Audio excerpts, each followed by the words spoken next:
Hello बच्चों, चलिए प्रश्न पढ़ते हैं। प्रश्न दिया है ऊर्जा का तात्कालिक स्रोत क्या है। विकल्प है विकल्प ए प्रोटीन, विकल्प बी है वसा, विकल्प सी है न्यूक्लिक अम्ल तथा विकल्प डी है ग्लूकोज। तो इस प्रश्न में हमसे ऊर्जा के तात्कालिक स्रोत के विषय में पूछा गया है, अर्थात इस प्रश्न की जो मुख्य अवधारणा है, जो मुख्य अवधारणा इस प्रश्न में है वह ऊर्जा के विषय में है तथा ऊर्जा का भी हमें क्या बताना है, ऊर्जा का तात्कालिक स्रोत। तात्कालिक स्रोत। तो चलिए हम इसे समझते हैं कि ये ऊर्जा का तात्कालिक स्रोत होता क्या है। तो क्या होता है कि जो शरीर होता है, शरीर को ऊर्जा चाहिए होती है कोई भी कार्य करने के लिए, और ये ऊर्जा उसे प्राप्त होती है पोषक तत्वों के माध्यम से। तो विभिन्न पोषक तत्व विभिन्न ऊर्जा की मात्रा प्रदान करते हैं, परंतु जो पोषक तत्व होते हैं यदि वो तत्काल यानी कि खाने के कुछ समय पश्चात ही ऊर्जा प्रदान करें तो उन्हें हम कहेंगे ऊर्जा का तात्कालिक स्रोत।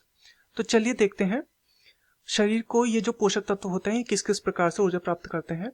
तो ये जो पोषक तत्व होते हैं जो शरीर को ऊर्जा प्रदान करते हैं उनमें है कार्बोहाइड्रेट। कार्बोहाइड्रेट है। कार्बोहाइड्रेट के अतिरिक्त है प्रोटीन। प्रोटीन है। इसके अतिरिक्त है वसा।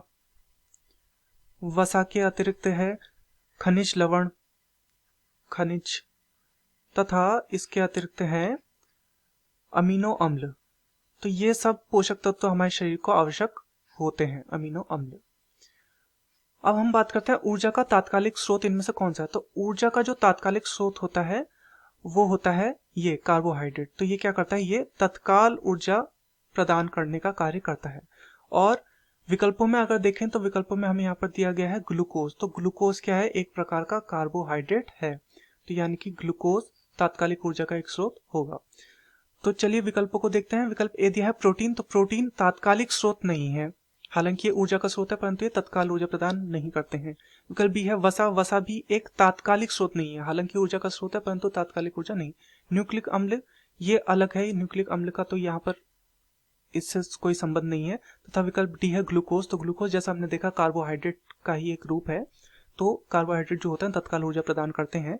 तो ये जो विकल्प डी है हमारा ग्लूकोज, ये सही होगा। तो दिए गए प्रश्न का सही उत्तर होगा विकल्प डी ग्लूकोज। मैं आशा करता हूं आपकी यह समझ में आया होगा। धन्यवाद।